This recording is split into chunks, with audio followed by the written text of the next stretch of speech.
Oi, eu sou o missionário Daniel Freire. Nesse vídeo nós vamos compartilhar com você um tema muito importante da nossa caminhada cristã, que é o tema da meditação bíblica, né? Então nós queremos abordar hoje um passo a passo prático para você, queremos lhe dar um mecanismo, uma ferramenta de interpretação, de leitura, de aplicação do que você está lendo, que vai te fazer ler e meditar na palavra de Deus de uma forma muito mais simples, tranquila e muito produtiva. Essa é a nossa intenção aqui, tá certo? Antes de mais nada, deixa eu te dar um bizu maravilhoso.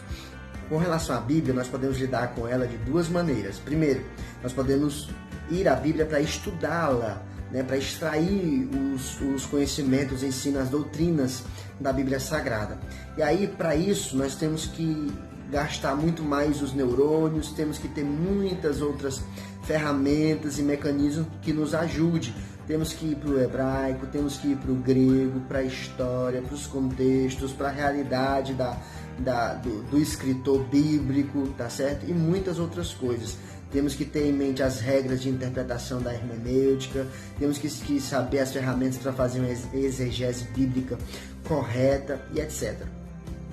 A outra maneira de lidar com a Bíblia Sagrada é a meditação. A meditação já não precisa de todo esse aparato para você meditar. É você e o texto bíblico. Você vai para a Bíblia com a intenção de ouvir a palavra de Deus, de ouvir Deus falar com você, de receber uma orientação divina através da palavra do Senhor e dali partir para a prática, tá certo? Então é sobre isso que nós vamos falar. Nós vamos falar sobre a meditação na palavra de Deus. Em primeiro lugar, você precisa ir com a sua Bíblia, claro, e também ter um caderninho ali para você poder anotar o texto que Deus falou com você, o que Deus falou com você naquele texto, né? E por fim, o que você vai fazer em relação ao que Deus falou, tá certo? Então, depois disso, vai para um local reservado, sem ninguém para atrapalhar, só você e Deus, e aí começa, como tudo que nós fazemos, com oração. Você começa orando. Eu sugiro a você que você comece com oração de gratidão a Deus por tudo que Ele tem feito e pelo que Ele ainda vai fazer. Já começa a agradecer, né? Uma oração de fé, tá certo?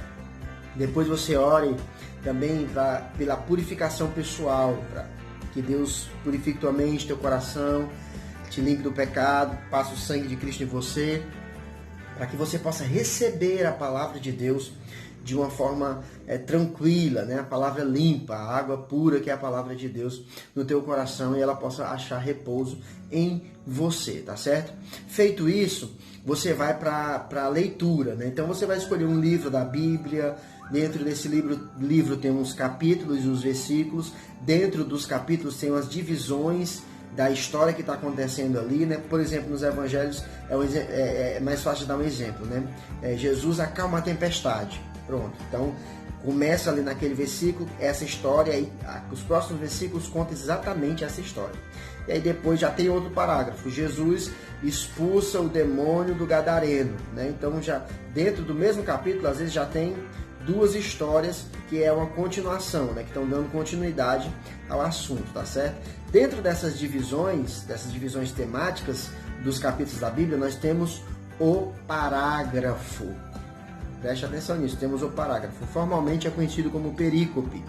Você não deve ler menos de um parágrafo em sua leitura bíblica diária e em sua meditação. Nunca leia menos de um parágrafo, tá certo? Porque o parágrafo, por mais que um versículo te chamou a atenção, o parágrafo ele está relacionado com aquele versículo que te chamou a atenção. Vem o contexto do versículo, o assunto que aquele versículo está inserido, tá certo? Para você não viajar muito e sair muito da realidade bíblica do texto. Então leia pelo menos um parágrafo, mesmo que você medite só em um versículo. Normalmente parece que o versículo salta diante dos nossos olhos, né? E Deus fala com a gente naquele versículo ali. Leia aquele versículo, medite nele, mas não deixe de ler pelo menos o parágrafo, né? Então vamos lá. O método é simples, 3 passos. Você primeiro interpreta, você entende o que o versículo está dizendo, o que o texto está dizendo, o que a frase está comunicando. Segundo, você tira lições, verdades espirituais, princípios da palavra de Deus que estão contidos ali naquele verso, naquele texto, tá certo? E em terceiro lugar, você aplica aquilo que Deus falou com você, aquilo que você entendeu da verdade de Deus, tá bom? Então esses são os 3 passos que você precisa caminhar para entender o texto e absorver da melhor maneira possível e desfrutar da melhor maneira possível da palavra de Deus. É um método indutivo. Ele fala de um conhecimento que você já tem, de uma experiência de vida, do conhecimento bíblico que você já tem, tá certo? Já adquiriu no seu decorrer dos anos da igreja, ok? Então esse conhecimento prévio, ele vai te ajudar na interpretação do que você está buscando agora, tá bom? Então eu vou pegar um versículo muito conhecido de todos nós para a gente dar um exemplo prático desses 3 passos. Salmo 23, verso 1 diz: o Senhor é meu pastor, nada me faltará. Então a primeira coisa que eu preciso fazer é compreender o que está sendo dito de forma comum, simples, rala, nada de espiritual, tá certo? Só compreender. Quem é o Senhor? É Deus. Pronto. Ok. Pastor, o que é? Pastor é alguém que cuida de ovelhas. Pastor é alguém que pastoreia as ovelhas, que cuida das ovelhas, que cria ovelhas. Pronto, você tem que ter esse tipo de conhecimento. Se não souber o que é um pastor, vai no dicionário, pesquisa o que é um pastor e você vai ter a ideia de o que é um pastor. Aí o texto está fazendo uma relação entre o nosso relacionamento com Deus e o relacionamento de um pastor com as suas ovelhas, tá certo? Então, se o Senhor é nosso pastor, nesse sentido, nada vai nos faltar. Então esse é um entendimento comum e simples, tá certo? Aí você vai tirar uma explicação desse versículo. Quais as verdades? O que a Bíblia está querendo falar? O que Deus quer falar comigo diante desse texto que eu acabei de ler? Aí você faz exatamente o que o salmista está fazendo, essa relação entre Deus e um pastor. Vamos lá.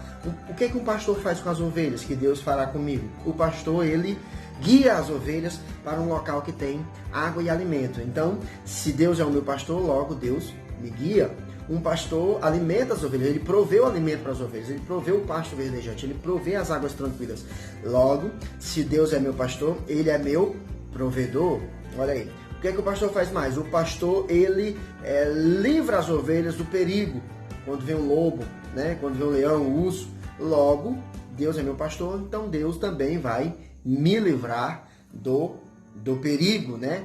Então o pastor, ele cuida das ovelhas, esse é o serviço dele. Logo Deus cuidará também de mim e não me abandonará, estará comigo nos momentos que eu precisar e todos os momentos da minha vida. Então, já tiramos 4 verdades e 4 lições de um único versículo bíblico, colocando o segundo passo desse método de interpretação indutiva, de ensino indutivo, tá certo?